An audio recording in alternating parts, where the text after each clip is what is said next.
Thank you all for dropping in. Scotty White, World Combat Sports. Can you introduce yourself?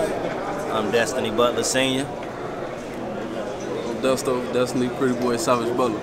Hey man, you know what it is, man. Your documentary's been out here. Everybody's talking about it. But I want to get it firsthand from the sources themselves. How special was it for you all both to be in such a, epic documentary to change people's thoughts, on the real father-son aspect, especially when it deals with the sport of boxing? Well, I mean, it was heart-wrenching. It was tough, but it was also just to go through it and the situation that happened from the beginning. But the turnout in the end came out. We still working on the end, but he's doing a lot better, 9-0.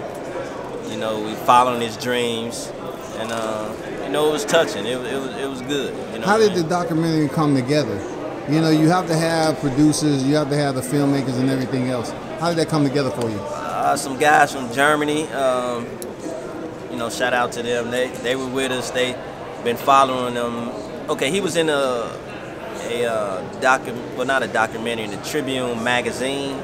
Did a story on him. When he was 7, 8, 9, and just a host in the 2000. Chicago had a 2016 bid, was it? Yeah. They had a 2016 bid for the Olympics back in 16 to be in Chicago.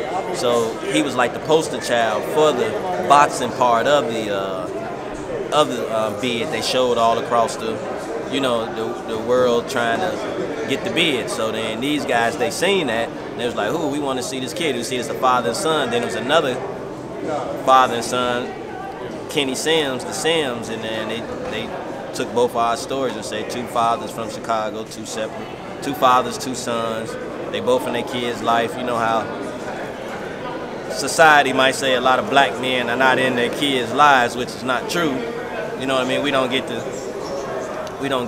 kudos for that, but they did a story on it just to bring awareness. And then, of course, me and him, we took a different path from what the other 2 did, but we ended up, still here, so back on track. How's that process for you, man? You've been boxing for quite some time. And, you're in a father-son tandem, though, man. What's the pros and cons to that, bro? Like, how tough was that? What did you learn from it going through that experience? I learned a lot going through the experience that I went through, Like I said before, going through what I went through, that made me a man, so that built my character. And that's why I got the drive that I got today. As far as the pros and cons, you feel me and my pops, people probably say that I lived probably a hard life just growing up how I grew up, but it was normal for us, That's just what we was raised around. That's how we was built. So, that made us who we are today. When you speak about normal, how does that relate to the listener that's tuned in about, them understanding what you mean by the normality of it, man? Because they don't understand, man. Like as far as us, like we grew up in the projects, so poverty, drugs, killing, violence, stuff like that. That was pretty normal to us. So, like I said, like that built character, that built me to the man that I am today. You feel me? So that's why I give so much credit and give back to my hood and my community so much, because, like I said, that built my character and that built me to be the man that I am today. Doing the documentary there, Pops, what was the turning point? Y'all absolutely had some dramatic scenes in there that I think realistically people can relate to. You know what I'm saying? But hearing him talk about the normal side of the streets, people dying and everything, people just think when it comes to boxing, all you got to do is go to the gym. But yet, after the gym, you got to worry about what's in the streets. For sure. How much strength did you have to gather within yourself to keep him close, man? So he won't become a statistic like they always talk about with black youths and teens and all that. It's hard, and it's still hard today. You know what I mean? It's hard. Sometimes like I hate my phone to ring at night. I tell people, do not call me at night. Okay. If it can wait till in the morning, call me in the morning. Because when I hear a phone call at night, I'm worried about my kids. You know what I mean? Like, man, is something going on with my kids? So it's just, it's hard, man. These streets is not fair right now. You know what I mean? What was one of the best areas of the documentary that you took that still stick with you the most? You know, what was one part of that documentary that you and him linked up with and saying, you know, I appreciate we did this? I mean, well, you know what? That's a good question. Nobody ever asked me that question. For real. I'm gonna tell you what mine was. Okay. Mine was when I won the Golden Gloves. That's mine too. And then the other one was when I was locked up and he was on the phone talking to me in the gym and just telling me like, you feel me, like I've been through all this. Like you're supposed to listen to me. You're supposed to be a ghost in the streets, but which is he right, you know. But as men, it come like we come to a certain point in our life in a certain stage where you really got to figure out shit. Well, you really got to figure out things for yourself. You feel me? And that was really like how my mindset was. Like, I understand where you coming from. I know you've been through this. I seen you go through this, but as my life as a man myself, you feel me? I got to go through stuff myself to really grasp and understand the severity of what he's talking about. So that's grown man talk. Yeah, that was the point for me.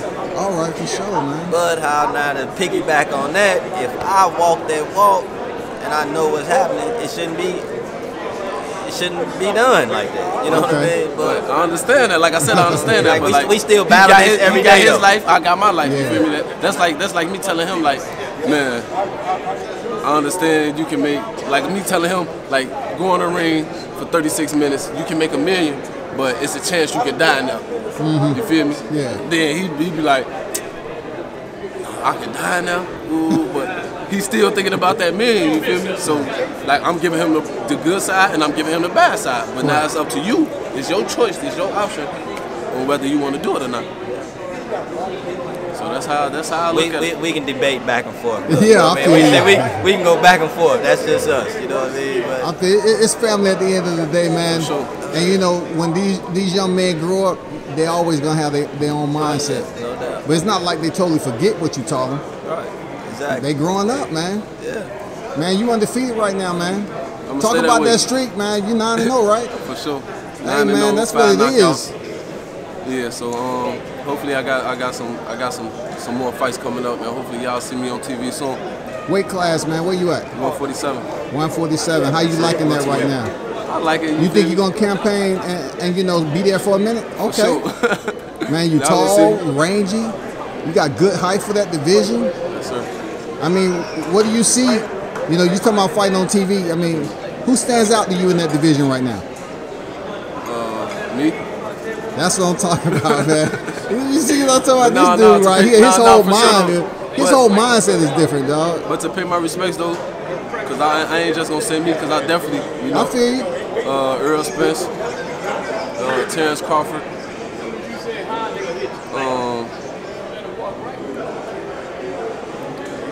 shit, the rest of them, you know. But those two, I feel like those two. Of course, Pacquiao, that's a legend. But as far as like people that I can see me fighting like in the future, but not too far away. I feel like those two, and I definitely want that type of smoke.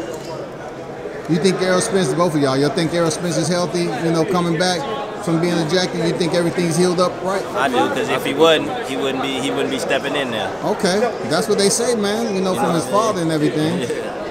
You know. So I don't think we're going to see the Errol Spence and Terrence Crawford fight anytime soon. But what I will say, man, I'm looking forward to seeing you step in there. Like you said, you know, potentially being on TV. That's going to come, man. You know what I'm saying? For real. So, last question. What's your end game, man? How high do you see yourself going in the sport of boxing? How high do you see division-wise you fighting? Outside of 47, you think you're gonna be like a future 160-pounder? I think I can get up there. I think I'm gonna run through 147, 154, 160. He said run through, Pop. Yeah, I think I'm gonna run through all of them. I hear that. For sure. I hear that, man. Where can they follow you on social media, man? You can follow me on Instagram, desto.29, desto.29. Last words for those supporters out there that truly support you as a fighter and as a person. What do you have to say to them, man? I definitely appreciate y'all, man. I appreciate all my real people, all the people that's that been here from the start, all the people that followed me and supported me from the start, man, I definitely appreciate it. And Real talk, and it definitely don't go unnoticed. I appreciate that. Well, I mean, I'm grateful for everything. He's doing his job. And, you know, for all who believed in us, you know what I mean, especially Rayvon, Lil John. You know, they called him 640, 6'4". That's my guy, man. That's my You know guy. what I mean? Like, Okay. we've AB, been, the whole About Billions family, man. the whole About Billions family, like from Robert Easton to everybody. The whole family Tank, everybody, just for the fact that I say, man, when my son get out, he gonna do this, he gonna do that. They say he do what he supposed to do. We got him, and they honored his word. They honored the word. A lot of people didn't. You know what I'm saying? But when I said it, he did it, they did it, and I respect him for that. I just drove back from Cincinnati. I drove up there for sparring they had at Mike Stafford's place. Okay. Over the Mike, Ryan yeah, Boxing yeah. Center. Yeah. Jamonte stopped through. Ferris Dixon was up there. Slick Daz. You know, there's a whole lot of fighters It's up our there. boy, yeah. It's good You know work what in I'm saying? Cincinnati. Yeah, It was good work. work. It was good work in But I want to say Cincinnati. this, man. Thank y'all for taking the time out talking World Combat Sports, man. Salute and best wishes to y'all moving forward. Thank you, man. All right, Appreciate thank you. it. Appreciate it.